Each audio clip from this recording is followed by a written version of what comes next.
Hello and welcome to this video on marketing tips and tricks, as well as I'll go over business and branding as well in this.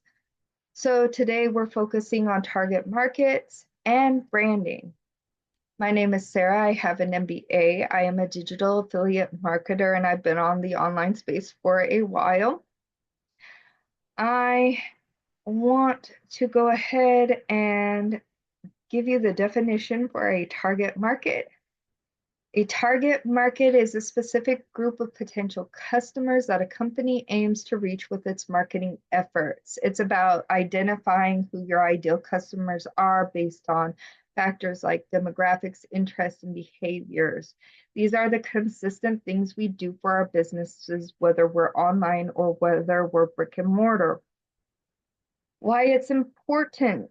By understanding your target market, you can tailor your messaging and offerings to meet their specific needs and preferences, maximize your marketing budget by focusing resources on the most profitable segments, improve conversion rates as you're speaking directly to people who are more likely to engage. So how do we identify that target market? So these are four key things. Demographic segmentation. So this is your age, gender, income, education, family size, etc. So for example, this group is geared towards 30 plus year olds who want to learn marketing business tips and possibly start an online business. That is an example. Geographic segmentation, your location-based targeting, such as local, national, or international markets.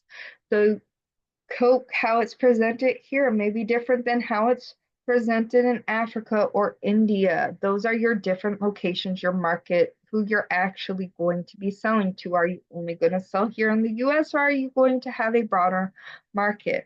Online business today allows us to have a broader market.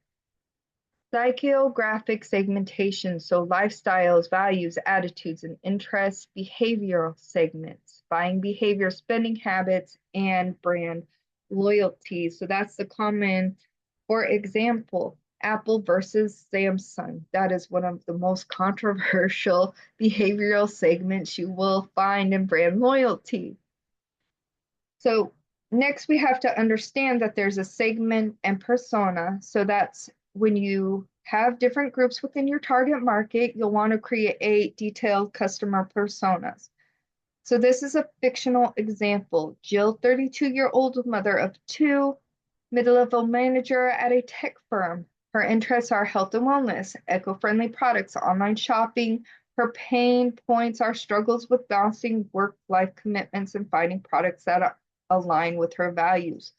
So let's say that I want to sell her my PLR product. And so I know that her interest is health and wellness. I'm going to point her to that niche because she most likely is going to have a unique view with the PLR product in order to be able to bring other people who are within the health and wellness, and that is their interest. Or if we're going down the shopping online route, then we may point her to something if we're in it like Amazon, FBA, Etsy, etc. That is just an example.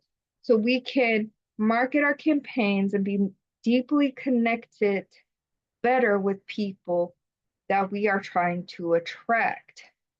So the caveat I will only say is online businesses and brick and mortar businesses have similarities and differences. So just keep this in mind as you take in this information. This is a little bit broader information, so it's not totally specific to one or another, but I want you to think about your business as you are listening to this video. Branding. So branding is a process of creating a unique identity for your business or product. It's how you make your company stand out and how consumers believe it and perceive it. So you are your brand, whether it's faceless or not, within the online space. So your company may only be one person. It may expand beyond that. Some key elements of branding. Brand identity, the visual elements that like logos, colors, and typography that make your brand recognizable. Brand voice, the tone and style of communication your brand uses to connect with your audience. Brand values, the beliefs and principles that guide your business and reflect in your actions. And the brand promise, the commitment you make to your customers about what they can expect from your products and services. For example, real world example, Coke tried to bring out new Coke, which failed. It ultimately, in the group testing, was widely received, was widely accepted, but when they brought it to the broader market, it failed. If it fails, don't worry. You can come back from it. You have to think back to your target market and branding.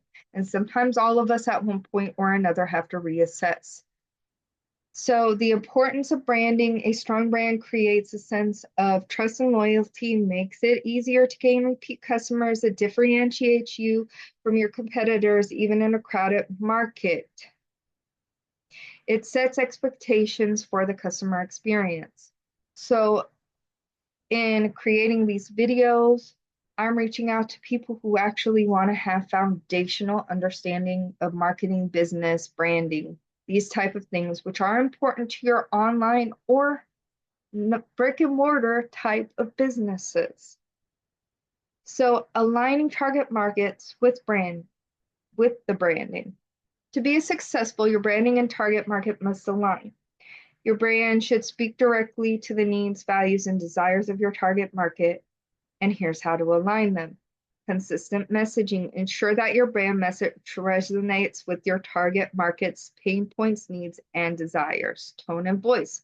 Match the tone of your branding with the personality of your target audience. A youthful brand might use casual, energetic language, while a luxury brand would use formal, sophisticated language. Example, CoverGirl versus Dior or Coco Chanel. There's differences in those brands. Visual identity. Your design element should appeal to the aesthetics and expectations of your target audience. For example, bold colors might resonate with the younger, trend-focused group, while pastel tones may appeal to a more refined, older demographic. See, it's about still connecting with the relationship with your customers. This is why relationships are important, not just jumping from one thing to the next. Some key takeaways. Target market. Knowing your audience is critical for marketing success. By segmenting your market, you can create tailored strategies that resonate with specific groups. Branding. Your brand's identity, voice, values, and promise create a lasting impression that connects emotionally with customers. Alignment. Your branding must reflect the needs and expectations of your target market. When done right, it builds trust, loyalty, and differentiation. That is why online or brick and mortar, you have a uniqueness that is not just copy and paste. We're not talking about reinventing the wheel.